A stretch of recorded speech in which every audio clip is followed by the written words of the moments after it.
Muy buenas a todos, bienvenidos de nuevo a otro episodio más de Hablando de Dinero. Yo soy Atanas Angelov y hoy está conmigo un día más Yonut Matei. Muy buenas, Yonut, bienvenido, ¿cómo estás? Muy bien, ¿tú qué tal estás, Satanás? Muy bien, listos para grabar otro episodio más. Y hoy estamos muy contentos porque por fin, bueno, es el primer episodio en el que vamos a traer a un invitado, ¿no? Que lo vais a conocer enseguida. Y tenemos el gran gusto y estamos muy contentos de que el primer invitado sea el que es, ¿no? Lo introducimos, si te parece. Sí, hoy es un día especial, es un día especial. Nuestro primer invitado y muy contentos de que sea la persona que os contaremos ahora. Vamos con él. Buenas, Alberto, bienvenido, ¿qué tal? Muy buenas, chavales. ¿Cómo estáis? Muy bien. Bueno, os presentamos a Alberto Collado, con el que vamos a hablar un poco del tema de fiscalidad y desinversión, ¿no? Que es un tema del que se habla muy poco, sobre todo en el tema del mundillo de inversiones en Internet. Y Hmm. estamos muy contentos de que sea Alberto el que nos lo vaya a introducir, ¿no? Alberto, ¿qué te parece si primero nos cuentas un poco sobre ti, ¿no? Un poco sobre tu background y que la gente te conozca a ti un poco y ya vamos introduciendo el episodio, ¿vale? Muy bien, pues nada, soy Alberto Collado, como bien me han presentado los compañeros.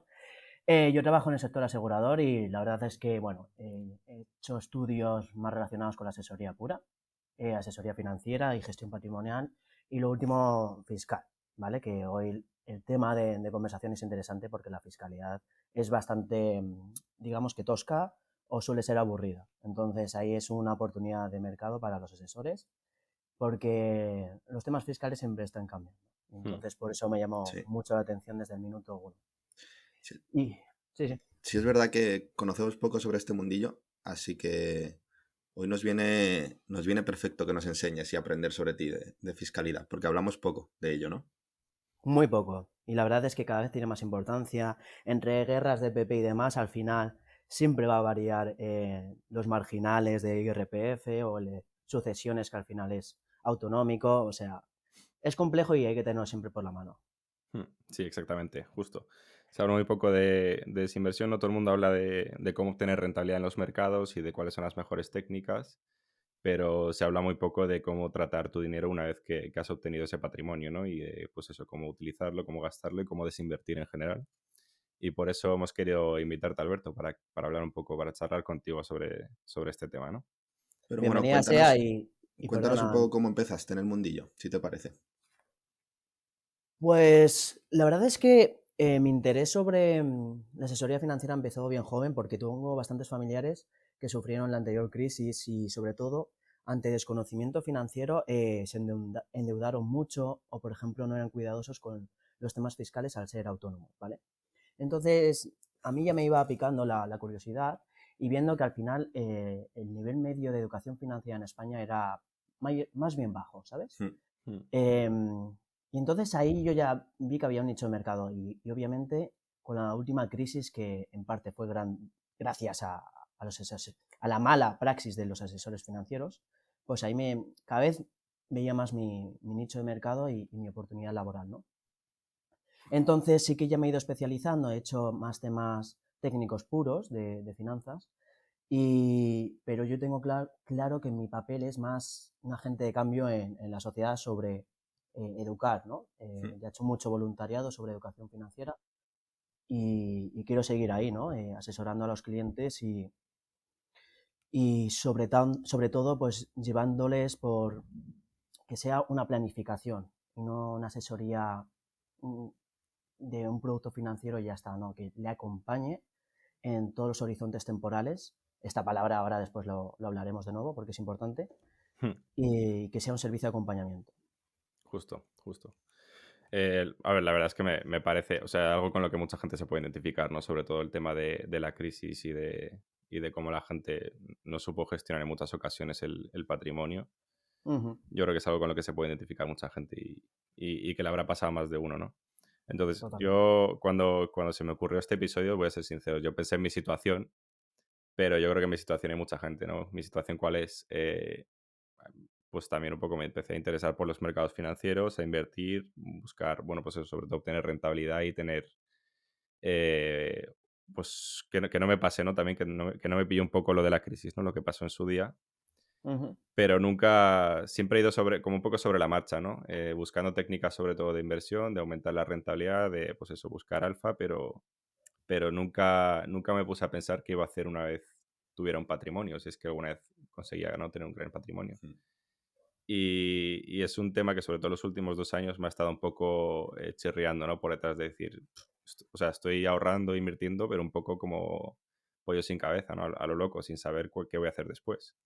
ujú. Y es un tema que me ha preocupado, ¿no? Y que en los últimos 2 años, ya os digo, le estaba empezando a dar vueltas y quería, pues, un poco en este episodio, pues, proponer distintos escenarios, ¿no? Tanto un poco el escenario mío de decir, vale, a lo mejor tengo este objetivo, que puede ser objetivo mío concreto, pero pues habrá gente con otros objetivos, ¿no? Que tenga también un patrimonio acumulado y que quiera decir, vale, pues yo necesito este patrimonio para jubilarme o Mm. yo lo quiero dejar en herencia a mis hijos porque en realidad yo ya vivo bien con lo que ingreso mensualmente o yo quiero obtener una renta para mi jubilación, ¿no? Entonces creo que son distintos escenarios para los que normalmente la gente ahorra e invierte y que nunca se plantea, ¿no?, el hecho de la desinversión.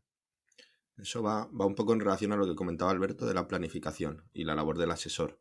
Sí. Dentro de los escenarios del cliente, ver cuáles son sus necesidades, ¿no? Corrígeme, Alberto, si me equivoco. Sí, uno de los principios básicos de la asesoría financiera es tener claro el horizonte temporal. Es decir, no es lo mismo que ahora uno de vosotros tenga en mente mudarse a otro país, ¿vale? Entonces ahí será tu horizonte temporal. Es decir, me quiero ir a, por ejemplo, Suiza dentro Ujú. de 3 años, ¿vale? Pues ahí tu horizonte temporal, es decir, como hace poco hablaba con Atanás, los estudios al final es un fin para llegar, ¿vale?, a algo, es decir, optar a un trabajo mejor. Pues para mí lo mismo, las finanzas, tus inversiones tienen que ser un medio para llegar a un fin. Hmm. Es decir, fondos de inversión porque son bastante más líquidos que un SIARC o planes de pensiones. Vale, genial, ya que uno de nosotros se va a ir en 3 años, pues este es tu horizonte temporal. Pues ocurre igual. Dentro de 15 años, uno de nosotros nos compraremos una vivienda. Pues esto es un horizonte temporal y es un principio básico que siempre hay que tener en cuenta y que muchas veces subestimamos. Porque, Hmm. por ejemplo, si uno de nosotros no tenemos interés en hacer líquido de forma a corto plazo, a lo mejor nos interesa más un PIAS o Ujú. un plan de pensiones. Vamos a explicar si te parece un poco, ya que has mencionado estos tres productos, ¿no? ¿Cuál es un poco la diferencia entre ellos? Por ejemplo, entre fondos de inversión, planes de pensiones y un PIAS, ¿no? Por ejemplo. Vale, pues la verdad es que aquí voy a hacer un inciso porque vosotros siempre habláis de fondos de inversión, que es vuestro tema, lo respeto, pero los planes de Culpables. pensiones siempre son interesantes, siempre son los eternos desconocidos porque se piensan que son, como son para jubilación, jubilación se entiende como lo más Hmm. seguro, etcétera. Y por ejemplo, esta mañana mismo me metía en algunos planes de pensiones de renta variable y obtenían un beneficio bastante considerable, cerca del 20% y más. Así que es cierto que ha sido un año excepcional, igual que para los fondos de inversiones. Entonces, para mí las grandes diferencias es que a la hora de la fiscalidad, los planes de pensiones es una renta más cuando lo rescatas. O sea, es una nómina al Exacto. uso. ¿Vale? Los fondos de inversiones, mismamente también cuando tienes acciones y las liquidas, ya es base del ahorro. O sea, es otra escala, otro gravamen, que esto además hace poquito lo comentasteis. Ujú. Entonces, esas serían fiscalmente las grandes diferencias. No sé si queréis comentar algo sobre este tema. No, sí, a mí me gusta que hayas mencionado, de hecho, justo ahora, que hayas dicho que esas serían las diferencias fiscalmente, ¿no? Porque yo creo que justo habría que separar un poco las categorías, ¿no? Entre diferencias fiscales y diferencias como producto de inversión, o sea, como en lo que es la filosofía inversora. Porque yo creo que muchas veces la gente tiene confusión, sobre todo entre planes de pensiones y fondos, porque cuando lo explican o cuando ven la parte teórica dicen, hostia, si esto es lo mismo, ¿no? De hecho, hay planes de pensiones o fondos de inversión, mejor dicho, que tienen su gemelo en plan de pensión. Es decir, que Tal invierte cual, de la tal cual. misma forma, tiene la misma cartera y obtiene la misma rentabilidad a final de año, ¿no? Porque el portfolio es el mismo. Pero creo que sobre todo muchas veces la diferencia está en la parte fiscal y eso es lo que no se explica bien y se termina de entender bien por mucha gente. Y por eso no le ven los beneficios, ¿no? Este tipo de productos que están pensados más para la jubilación y el ahorro a largo plazo. Hago un inciso en esto, perdona. Los planes de pensiones cada vez además regulado por el MiFID, se llama ciclo de vida. Es decir, normalmente si yo empiezo ya a meter dinero en un plan de pensiones, normalmente mi perfil va a ser de mayor riesgo, ¿vale? Entonces, cuanto más me acerca la jubilación, mi perfil va cambiando y entonces, por el ciclo de la vida, me irán metiendo más a un producto más seguro, es decir, renta fija u otros tipos de activos. Entonces, esto hay que tenerlo claro, ¿vale? Los planes de pensiones no son únicamente para el momento de la jubilación, que sí, pero hay bastantes productos o activos complementarios. Como un PIAS es bastante complementario al plan de pensiones y luego hay otros como el SIALP o CIALP en todos los derivados que hay. Es un poco un producto a largo plazo, un plan de pensiones en el que no puedes acceder a tu capital con un mínimo de 10 años, ¿no? Entonces, mínimo tienes ese objetivo, pero a partir de los 10 años sí que puedes considerar el desinvertir. Sí. No tiene que ser la jubilación. Esto que hay que aclararlo un poco, porque siempre que oímos un plan de pensión, dices, vale, yo ahora con 25 años no quiero un plan de pensiones hasta los 65, porque ahí sí me pasa cualquier cosa, y sí necesito el dinero. Pero no, a partir de los 10 años ya puedes desinvertirlo y obtener las rentas que comentábamos. Sí, además, Alberto, corrígeme también. Esto creo que cambió hace poco, ¿no? De los 10 años, porque antiguamente un plan de pensiones era hasta el momento en que te jubilabas sí o sí. Y hace 4 o 5 años, si no me equivoco, cambió la ley, introdujo ese cambio efectivamente de que podías rescatarlo una vez que se habían cumplido 10 años, ¿no? de esa inversión. Y yo creo que es un cambio muy, muy sustancial, ¿no? Y creo que mucha gente sigue confundida y sigue pensando que quizás es como antes, ¿no? Y por eso también le da un poco de, no te digo miedo, pero apuro o que lo considera más antes de entrar en un plan de pensiones, porque se piensa que va a tener que estar sí o sí hasta que se jubile. Justo, es que también aquí viene un poco la leyenda. ¿Qué pasaba? Que si tenías aportaciones desde 2007, tenías una exención de que si liquidabas el plan de pensiones una vez ya jubilado, jubilación activa, tenías una exención del 40%, es decir, liquidabas 100.000, ¿vale? Pues únicamente tenías esa exención del 40%, o sea, el 60% tenía fiscalidad, ¿vale? O sea, tu mientras base el 40 era de exento. capital, tu base del capital era el 60%, ¿no? 60.000 euros, no Exactamente. 100.000. Exactamente. Vale. Y aquí está la leyenda, ¿vale? Y gracias al último cambio es un producto bastante más llamativo para cualquier inversor, como bien decís. Y también a mí lo que más me gusta es que no nos damos cuenta, pero los fondos de inversión, por ejemplo, al final tienen una doble tributación. ¿Por qué? Llega la nómina, tiene IRPF y vale, ya lo destinas a un fondo de inversión. Y luego, una vez lo liquidas, que ahora veremos cómo lo puedes liquidar, otra vez tiene una tributación. ¿Qué pasa con el plan de pensiones? Que es de las únicas cosas que se puede, que es deducible. Es decir, con tu nómina ya va a parar al plan de pensiones. Entonces, solo tiene una tributación. Y esto es muy importante y se olvida.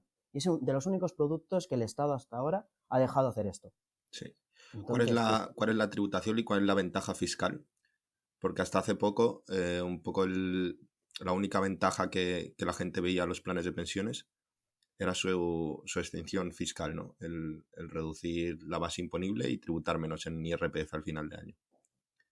¿Cuál es ese ahorro fiscal ahora mismo?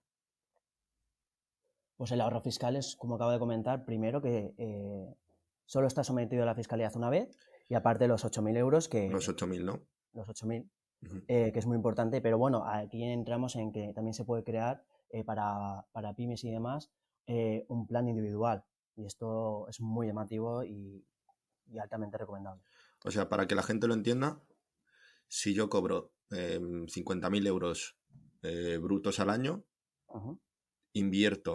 puedo invertir un máximo de 8.000 euros deducibles de esos 50.000 que bajarán mi base imponible en el IRPF. Es decir, al final de año, cuando haga la declaración, mi base será 42.000 y no los 50 que yo gano.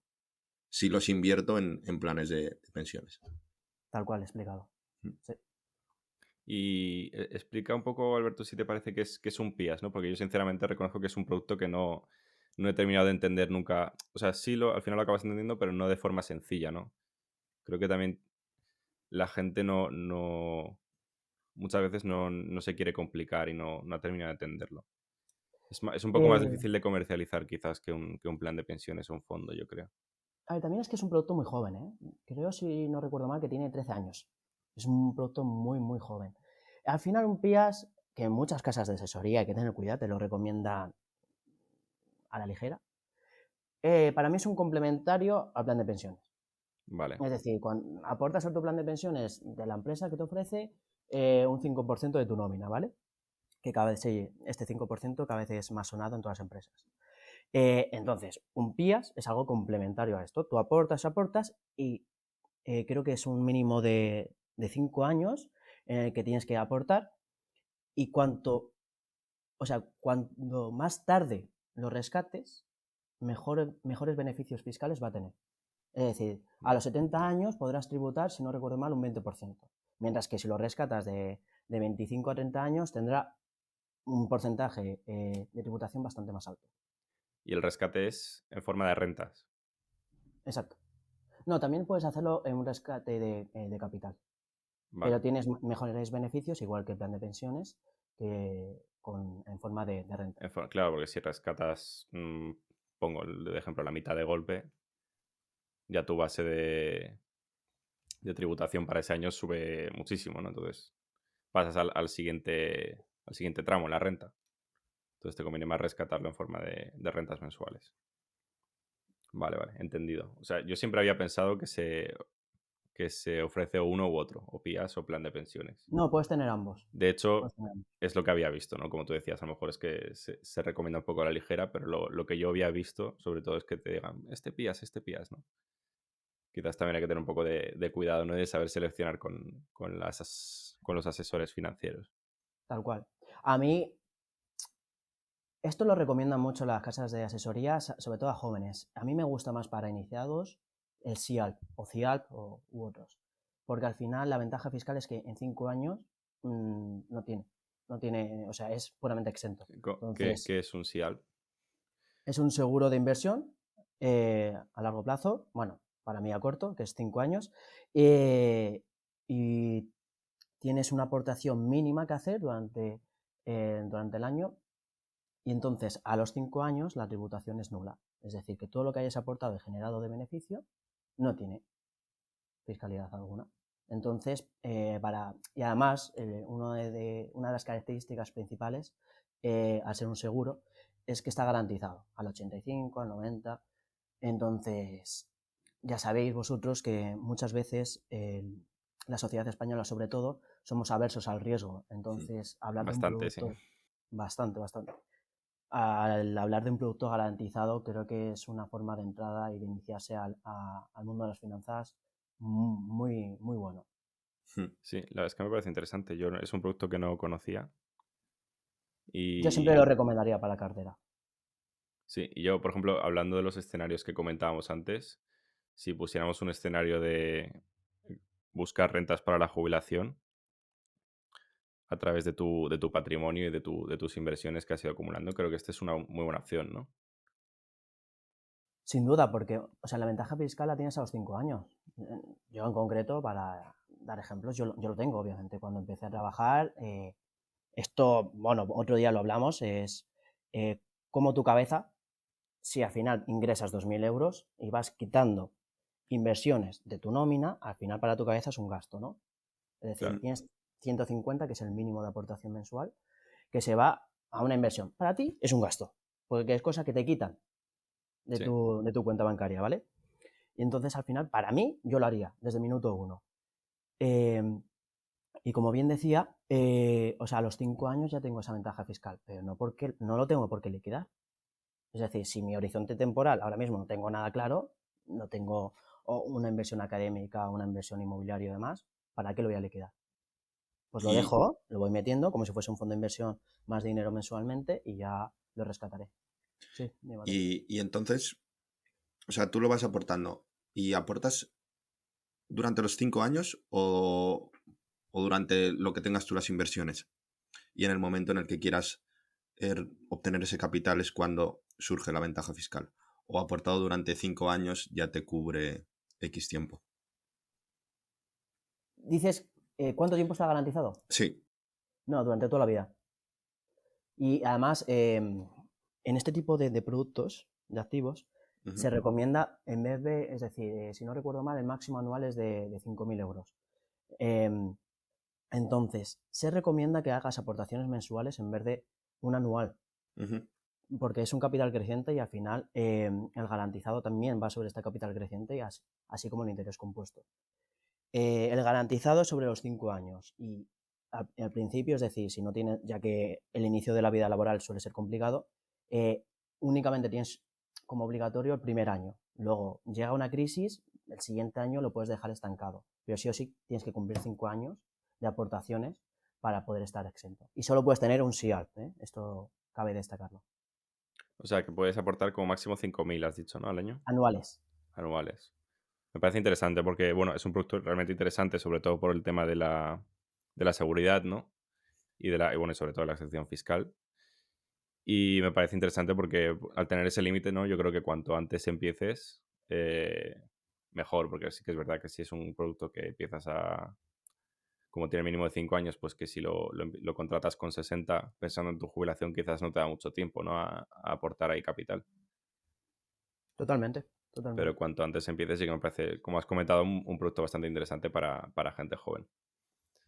Totalmente.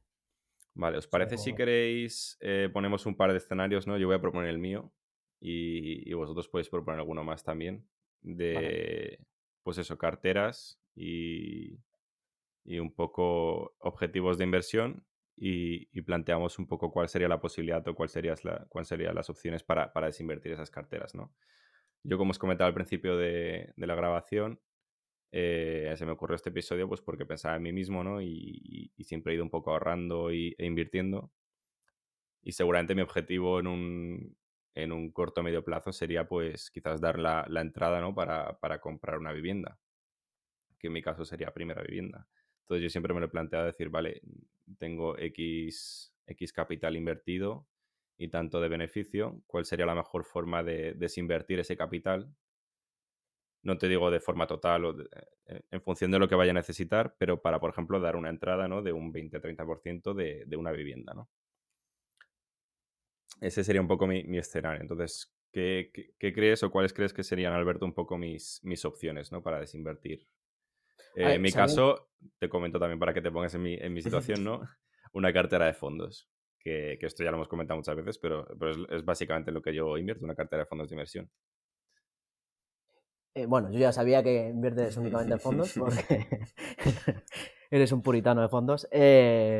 Bueno, aquí honestamente te diría que si ya tenías claro cuándo querías adquirir la vivienda, ahí el horizonte temporal estaba muy bien definido y por lo tanto hubiese invertido en otro tipo de activos aparte, ¿vale? Si ya tu cartera es de fondos de inversión, hay algunas entidades financieras que te permiten que esto sea tu aval. Es decir, en caso de impago, puedes acudir al capital acumulado de los fondos de inversión, en vez de que sea pues, otro Como tipo a de... esto te refieres, porque esto lo he visto alguna vez, como otra opción a darte a darte una financiación completa del 100%. Porque, bueno, Exactamente. recordemos que ahora las entidades te financian hasta un 80% en caso de la primera vivienda y el otro 20% más los gastos y tal lo tienes que poner tú de capital, es decir, tienes que disponer de esa liquidez. Entonces, te refieres un poco a, en vez de yo disponer de mi capital y desinvertir para dar esa entrada, Ujú. ponerlo como aval y que la entidad me financie el 100%, así no tengo que hacer la desinversión en sí. Exactamente. Exactamente. Eso es una muy buena opción, yo creo. Bueno, la cosa es encontrar una entidad Encontrar una financiera entidad que te lo permita, ¿no? pero a verlas hay. Eh, o- Otra recomendación es que no tengamos miedo a las pérdidas. Es decir, obviamente siempre es recomendable tener ganancias en los fondos de inversión, pero si hay un fondo de inversión que por lo que sea pues, se ha pegado a la hostia durante el año, Mm. por ejemplo el año pasado, las pérdidas generadas se pueden compensar hasta 4 años. Es decir, que si hemos obtenido una pérdida de un 5% y en otro fondo de inversión hemos generado un 10%, pues esto se compensa. Entonces, muchas veces es mejor, que esto ya lo habéis hablado, en vez de tener arraigo al fondo de inversión, liquidarlo y bueno, al menos fiscalmente también tenemos una ganancia. Es decir, la compensación. No, no, tal cual. Entonces, Esto hay que tenerlo en cuenta siempre. Sí, sí, estoy de acuerdo. Pero te pongo un poco la situación de, pues eso, llevo 5 años o 10 invirtiendo, he obtenido beneficios. Imagínate que no encuentro la entidad que me haga el aval, ¿no? Que hemos comentado y me financie el 100%, necesito sí o sí un 20% para dar la entrada. ¿Cuál crees que sería un poco la mejor opción de desinversión? Porque yo lo que me había planteado, por ejemplo, te digo, sería desinvertir poco a poco, ¿no? Es decir, si tengo la intención de comprar la casa dentro de 2 o 3 años, pues en vez de esperarme de hacerlo de golpe, ¿no? Pues desinvertir 30% de la cartera cada año, por ejemplo, ¿no? Para que no suba tanto mi base imponible al final de la desinversión. ¿Crees que esta sería un poco la mejor opción o que tengo ahora mismo en mi situación? Yo creo que sí, siempre teniendo en cuenta que la desinversión es por el FIFO, es decir, lo primero que se invierte es lo primero que tienes que desinvertir, ¿vale? ¿Vale? Y para mí es lo correcto, ir poco a poco, ya que cuanto más liquides, cuanto más rescates, al final la del ahorro subirá del 19% a la siguiente escala. Entonces, para nada lo rescataría totalmente. Me parece que lo idóneo es lo que acabas de remarcar y es así como yo también lo haría con mis activos. Es decir, por ponernos en situación, la base del ahorro los tipos son del 19, el 21 y el 23, si no recuerdo mal. En función de tramos de hasta 6.000, luego desde 6.000 hasta 50.000 y luego la última del 23% superiores a 50.000. Lo que estás comentando es el primer año, por ejemplo, desinvertir hasta 6.000 euros. Pagar al 19% y luego el siguiente año, como ya hemos planificado nuestra desinversión, otros 6.000. Para no desinvertir de golpe 12.000 en este ejemplo y tributar al 23 en lugar de 2 años al 19, ¿no? Ahí está el ahorro que comentas. Exactamente, esa diferencia entre la primera escala, la segunda y la tercera. Hmm. Es decir, si ya tienes claro cuándo vas a querer adquirir esa vivienda, pues hazlo en años diferidos. Y no Okay. todo de una, liquidando 50.000 euros, que un 2% es bastante. Hmm. ¿Vale? Que un Sí, 2% es bastante. sí. Si Que tienes una pensamos que cartera. no, porque se supone que ahora todos los fondos de inversión ganan un mínimo un 20%, pero no siempre va a ser así. No, es bastante y más con la inflación que se nos viene encima. Un Justo iba a decir eso, que... 2% justo iba a hay decir que eso. tenerlo como oro en paño.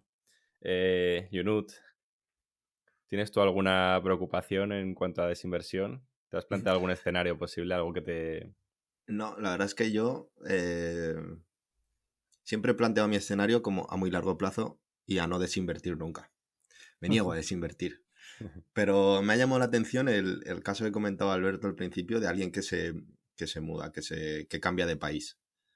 Coméntanos un poco, ¿por qué habría que desinvertir en ese caso? Es decir, yo si me voy a lo que comentabas, a Suiza, por ejemplo. ¿Por qué tendría yo que desinvertir y no dejar mi cuenta de inversión aquí en España eh, funcionando y siguiendo aportando cada mes o cada X meses, aportando capital a ese fondo? Es decir, invertir luego en el país de destino, el que sea, Suiza, Reino Unido, al que se vaya uno, y seguir teniendo la cartera de inversión en España. Bueno, porque sería sujeto pasivo en dos países. Hmm. Y entonces al final tenías doble tributación. Entonces, en No, España porque eso se compensa, ¿no? O sea, en países que tienen convenio doble de imposición doble imposición. se compensa, pero aún así, depende de qué activos tienes que permanecer más tiempo en Suiza, los primeros años, al final puedes tener doble tributación y luego tienes que pedir la doble compensación y al final tienes un tiempo que puedes estar retenido doblemente. Hmm. ¿Y tú cómo recomendarías? Es decir, desinvertir, por ejemplo, en nuestro caso, que son fondos de inversión, desinvertir lo que tienes en el país de origen y llevártelo todo al de destino, o simplemente dejarlo porque un fondo de inversión no tributa, no volver a hacer aportaciones y comenzar una nueva cartera en el país de destino. Yo intentaría hacer un traspaso de fondos. Hmm. Sobre todo si el país donde estás, bueno, yo lo haría un traspaso de fondos, sí. A mí es lo que más me gustaría. A ver, depende, obviamente, de la tributación que se haga en el país de destino, a dónde vas. Pero perdonad aquí que haga la pregunta tonta, pero ¿os referís en cuanto a la cuenta de valores? Sí, Porque realmente muchos fondos, de hecho, la La mayoría de, por custodia. ejemplo, los fondos que yo tengo, o sea, ellos físicamente están en otros países que no son España. Pero mi cuenta de valores, mi banco donde yo tengo esos fondos depositados, está aquí en España. O sea, entiendo que cuando habláis de traspasar los fondos, os referís a traspasar las participaciones a otra entidad, a eso la es. entidad de destino. Ujú. O sea, en Mm. realidad la cartera no tiene por qué cambiar, no tienes por qué hacer un traspaso de tus Sí, inversiones, no tienes No, por qué pero cambiar tu asset allocation, me refiero. sí, pero si no me equivoco, o bueno, eso lo desconozco realmente. Si yo muevo la comercializadora, es decir, el banco donde compro esos fondos, lo traspaso a otro país, Hacienda hay que pasar por caja, hay que tributar a España, o como es simplemente un traspaso como el que puedes hacer de un banco a otro dentro del país, no afecta. Yo diría que yo, yo pienso que no, porque realmente tú no estás obteniendo beneficio por ese traspaso. Tú no estás No, liquidando las participaciones. yo no sé hasta qué punto, lo tendría que mirar. No sé hasta qué punto que realmente te estás llevando los capitales. De hecho, hay muchos bancos que tú puedes tener cuenta abierta en España Mm. y el banco puede tener su sede perfectamente en Luxemburgo o cualquier país. Y tú realmente tu residencia fiscal es España. Lo que está claro que esto siempre hay que hacerlo con un asesor, porque a ver si te van a, a detener por evadir capitales y llevártelos a otro lado, y más a países de este tipo, a Luxemburgo, Suiza, que seguro que tienen una alerta especial dentro del sistema. Tal cual. totalmente. Y vamos a plantear un tercer escenario, si os parece, que es por el que hemos empezado. Yo creo que es en el que la mayoría de la gente se pone cuando empieza a invertir. Y es un poco el escenario de, pues eso, la libertad financiera, ¿no? Y pues a lo mejor ya depende de tu horizonte temporal, la jubilación. Imagínate, Alberto, tienes una cartera variada, ya no solo de fondos, ¿no? También acciones, PIAs y al. ¿Cuál crees que tú sería por ejemplo, para el inversor medio, una cartera configurada con vista a esa jubilación o independencia financiera para poder desinvertir de una forma más óptima, ¿no? En lo que se refiere fiscalmente hablando? Es decir, un ejemplo concreto. Tienes una cartera de fondos, tienes un patrimonio que ha ido aumentando con los años, estás rondando los 50 y crees que dentro de 3, 4, 5 años o a los 60 te vas a poder prejubilar y un poco vivir de tus rentas, ¿no? Y de lo que tú has ido obteniendo de rentabilidad en esa cartera. Un poco, ¿cuál sería tu escenario óptimo para hacerlo, para poder desinvertir esa cartera? Es decir, como bien hemos dicho, el plan de pensiones al final es una renta más, como si estuvieses trabajando y obteniendo esta renta. Por lo tanto, el plan de pensiones yo no lo rescataría hasta que no tuviese, que solo tuviese la prestación pública de Vale, jubilación, ¿vale? Eso seguro. Y lo liquidaría o lo rescataría en forma de renta, ¿vale? Porque si no tienes la exención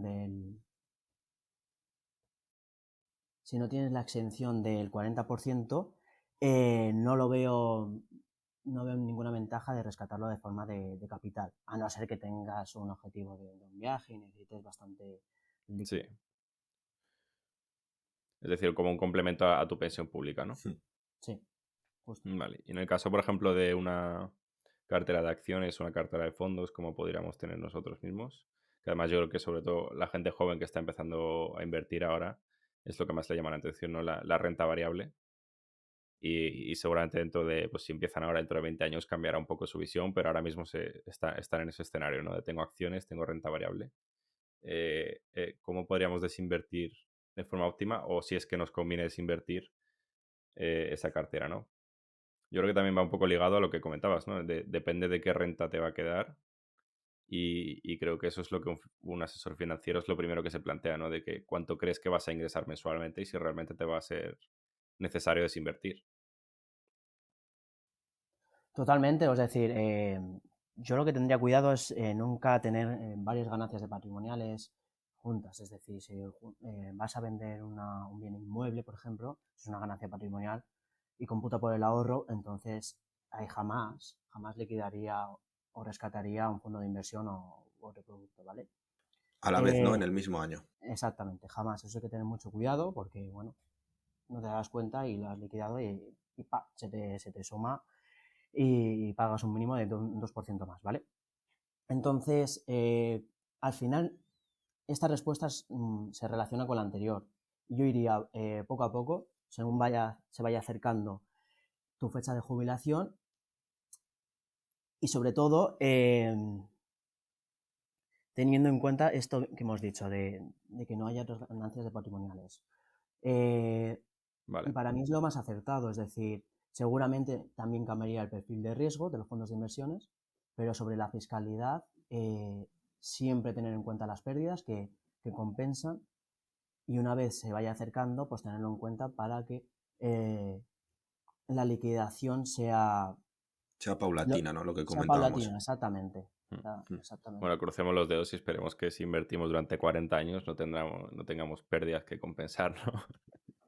Ojalá que no, pero bueno, que nunca se sabe, ¿no? También depende Sí, un poco del momento en el que entres en tus inversiones. Lo más justo, probable es que sí, ¿eh? O sea, no hay que tenerlo miedo. justo. Y además también depende del año donde estés. O sea, cómo vaya el Justo, mercado ese año. justo eso. Porque tú estás en un periodo muy alcista en el que desinviertes con unas ganancias porque el momento en el que tú vas a desinvertir es muy bueno de renta variable en ese momento. O te puede pasar lo que estamos viendo estos meses o el último año, de que las bolsas son bastante planas o incluso decrecientes y tú quieras desinvertir, pero lo que tenías que hace 6 meses valía 20.000 euros de ganancias, ahora son 10. Entonces también depende muchísimo del momento de los O menos 10. mercados. He sido... He intentado ser positivo, la verdad, pero sí. Tal cual. No, ojalá haya algún día que los políticos se den cuenta de, bueno, ya lo saben, que las prestaciones públicas del día de mañana que nos esperan a nosotros, a la generación después del baby boom, van a ser bastante ridículas, esa es mi visión. Entonces, sí que hay ventajas fiscales sobre los fondos de inversiones en que traspasos de fondos no tributan, pero no existe nada entre traspaso de fondos a un plan de pensiones. Y esto para mí debería ser el Ya, futuro. sí, Yo también lo he pensado, sí. sí. Es algo que haría falta. Es que al final estás incentivando que la gente tenga un futuro próspero y no tengas dependencia estatal o de las arcas de las Sí. huchas del Estado. Entonces, También lo veo un tema un poco peliagudo, ¿no? Porque, quiero decir, si de repente, imagínate que se aprueba una ley que te permitiera hacer esto, estarías en un sentido eh, perjudicando a quien ha decidido invertir en plan de pensiones desde siempre y favoreciendo al que ha ido invirtiendo en fondos y de repente considera hacer el traspaso a un plan de pensiones, ¿no? O sea, no ¿por qué? perjudicando económicamente, pero en sentido de tomar esa decisión, ¿no? Porque al final cuando tú tomas la decisión de invertir en un plan de pensiones, sí que sabes que tu horizonte mínimo va a tener que ser 10 años y estás un poco, no te digo arriesgando, ¿no? Pero Estás atado. estás atado exactamente durante, si dices, bueno, pues yo apuesto por este producto, aún sabiendo que voy a estar sin liquidez durante 10 años, Sí, el coste de mientras, oportunidad. exactamente, el coste de oportunidad. Entonces lo veo un poco un tema difícil de tratar, ¿no? Pero Bueno, sí que lo veo necesario. A mí sí que me parece algo que sería muy óptimo para muchos inversores.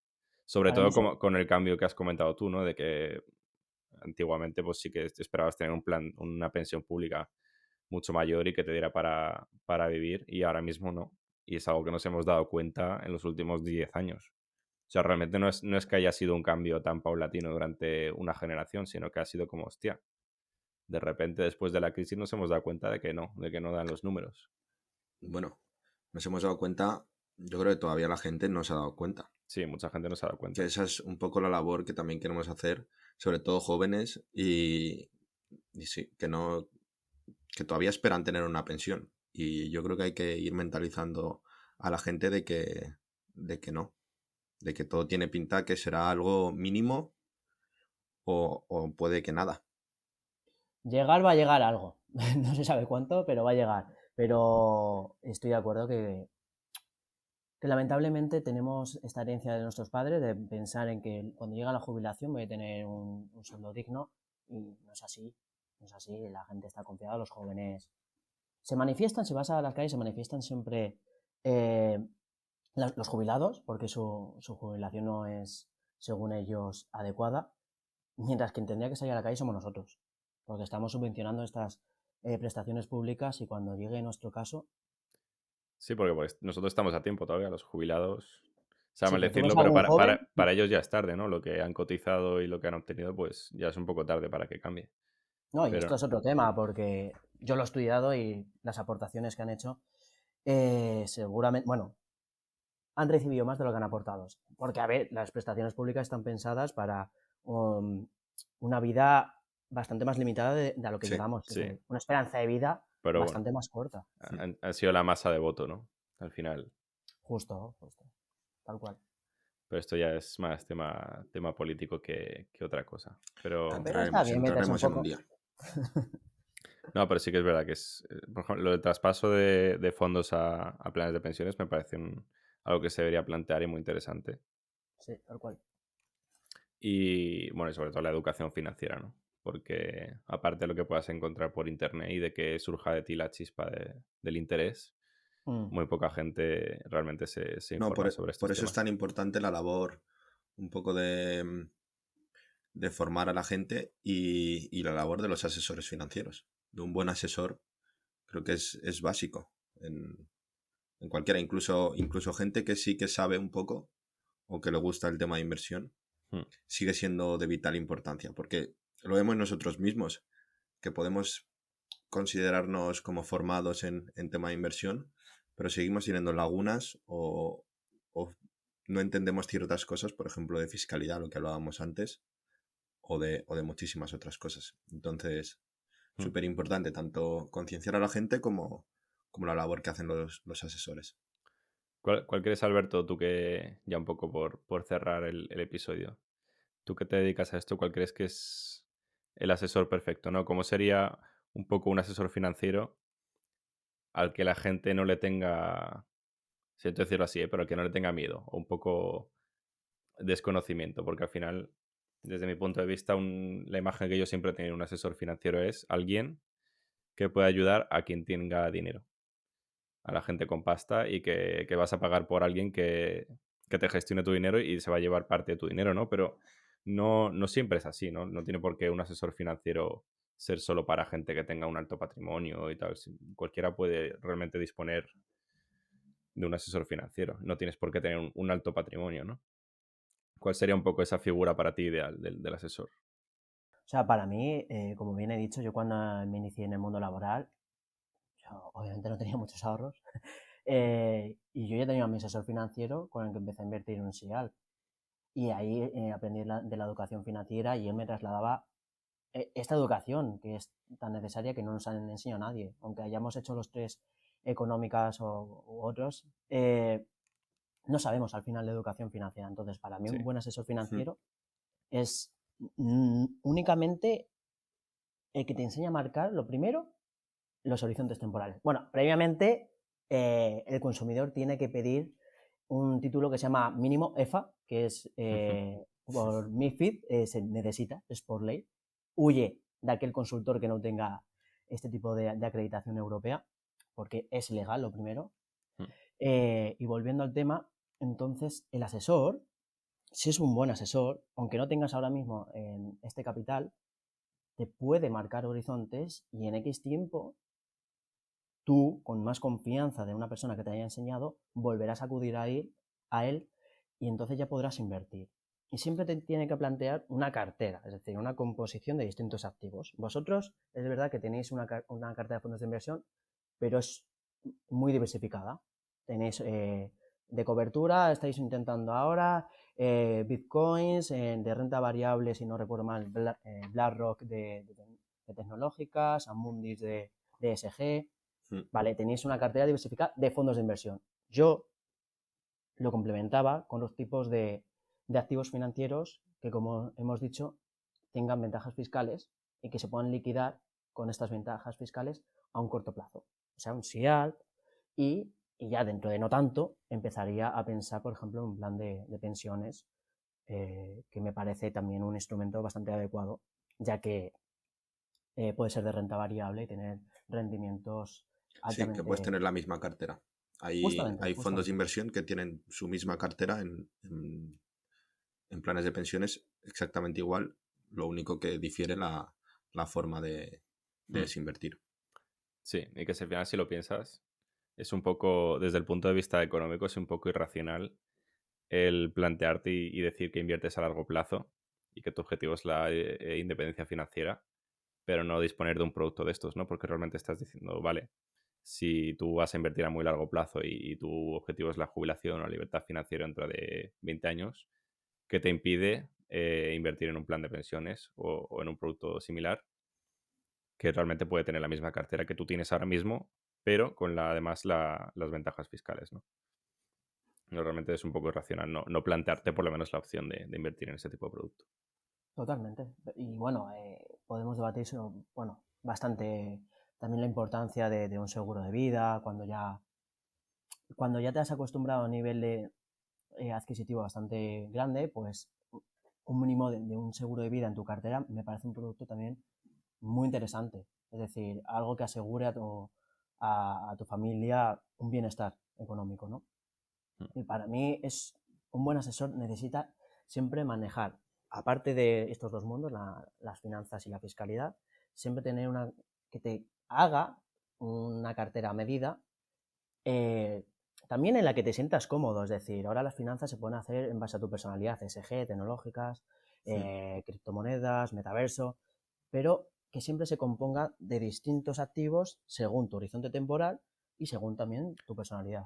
Que no seas un número en un Excel, ¿no? Porque al final muchas veces es lo que pasa con asesores y con grandes firmas, que eres más un resultado, ¿no? En un Excel, que antes que fijarse en ti y ver cuál es tu situación personal y qué es lo que se adecua más a ti. Justo, y que te intentan vender los fondos con más comisiones, etcétera, etcétera.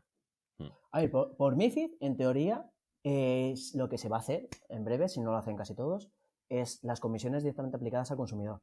¿Por qué? Porque ahí va a ser asesoría independiente. Exactamente. Porque si es una gestora, las que hemos hablado, quien te paga por captar ese capital, al final eso no es independiente. Exactamente, sí. ya estás incentivado.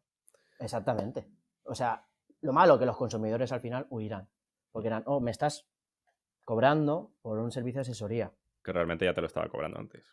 A través de Solo que no lo saben. comisiones. Solo que no lo Pero saben. bueno, esto es lo que regula el MiFID, la transparencia. Exactamente. Oye, pues da para otro episodio y si os parece otro día lo podemos debatir también esto, el tema de asesores financieros y de cómo está un poco el tema en la actualidad, ¿no? Pero si os parece podemos dejarlo por hoy. Y yo os quería dar las gracias porque ha sido un episodio bastante interesante y una buena forma de abrir la veda, ¿no? Introducir un poco invitados en este podcast. Así que... Muchas gracias, Alberto, si me permitís, por estar aquí y enseñarnos. Si me permitís, daros las gracias y la enhorabuena por hacer un podcast así, que ojalá la gente lo escuche y sobre todo los iniciados, porque hace falta mucha mano financiera, mucha educación financiera y hacéis un buen labor, así que enhorabuena. Mano dura. Exactamente. Manito dura. Oye, pues nada, muchas gracias a los dos y hablamos en el siguiente episodio de Hablando de Dinero. Gracias, chicos. Un saludo. Muchas gracias. Muchas gracias.